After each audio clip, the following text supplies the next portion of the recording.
Hi hello welcome to voice monkeys media. నేను మీ రాకేష్. హరిహర వీర Mallu teaser అయితే ఇప్పుడే చూసిన. చాలా మంది అన్నారు కదా రాజకీయం పోయిండు సినిమాలకు రానడు. చూసినావుగా మొన్న ఓజీ ఎలా ధర్మం కోసం యుద్ధం మా పవర్ స్టార్ గా టీజర్ చూసిన. నాకైతే ఒకటే చెప్తా, గూస్ బంప్స్ భయ్యా. ఎందుకంటే ఆ దేవుణ్ణి చూసినప్పుడు ఫస్ట్ ఎంట్రీ ఆ తాడు పట్టుకొని దూకుతాడు కదా, అబ్బా ఆ దూకుడు నాకైతే చాలా బాగా నచ్చిందన్న. అండ్ ఒకేసారి ఆ మంటల నుంచి నిప్పుల నుంచి ఒకేసారి ఫేస్ రివీల్ అవుతుంది. బా నేను అనుకున్నా మా పవర్ స్టార్ నాన్న ఇంత యంగుగా ఒక్కొక్క ఫైటింగ్ సీన్ చూస్తే మాత్రం రెండు కళ్ళు సరిపోదులే పోయా. ఆ ఫైటింగ్ సీన్స్, ఆ కొట్టడము, అసలు ఈ లుక్ అసలు సెట్ కాదురా అనుకున్నా. ఎందుకంటే ఓజీలో చూసినాం మన ఆ లుక్కి ఈ లుక్కి చాలా డిఫరెంట్ ఉంది. ఈ లుక్ సెట్ కాదురా అనుకున్నా.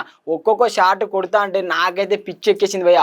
అసలు 17వ శతాబ్దం నుంచి స్టోరీ తీసుకొని ఇప్పుడు చేయడం పార్ట్ 1 అనేది. ఇంకా పార్ట్ 2 ఎలా ఉంటుందో. పార్ట్ 1లో ఇన్ని సీన్స్ ఉన్నాయంటే మళ్ళీ అందరు మధ్యలో నడుచుకుంటూ రావడం, చుట్టూ జనాలు, అసలు ఆ సెట్ మాత్రం సూపర్ భయ్య. డైరెక్టర్ గారికి హ్యాట్స్ ఆఫ్ చెప్పుకోవాలి. ఎందుకంటే పవర్ స్టార్ని ఎలా చూపించాలో అలా చూపించింది. నాకైతే చాలా బాగా నచ్చింది. నాకైతే స్టోరీ మాత్రం కొత్తగా అనిపించింది అన్న.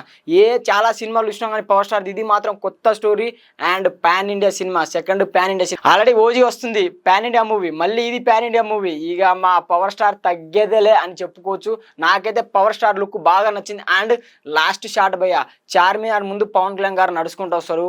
అది మాత్రం నాకు చాలా బాగా నచ్చింది అన్న. వెనక నుంచి గుర్రాలు, ముందు నుంచి మన పవర్ స్టార్ గారు నడుచుకుంటూ రావడం, అదైతే నాకు చాలా బాగా నచ్చింది. టీజర్ ఇలా ఉందంటే టైలరు, సాంగ్స్, అసలే హీరోయిన్ నిధి అగర్వాల్. ఇక నిధి అగర్వాల్ హీరోయిన్ అంటే ఇక మినిమం ఉంటుంది అనుకో చెప్పుకోవచ్చు. నాకైతే చాలా బాగా నచ్చింది. మీకు ఎలా నచ్చిందో కింద కామెంట్ చేయండి. అండ్ ఇలాంటి అప్డేట్స్ కోసం మా ఛానల్ని సబ్స్క్రైబ్ చేసుకోండి.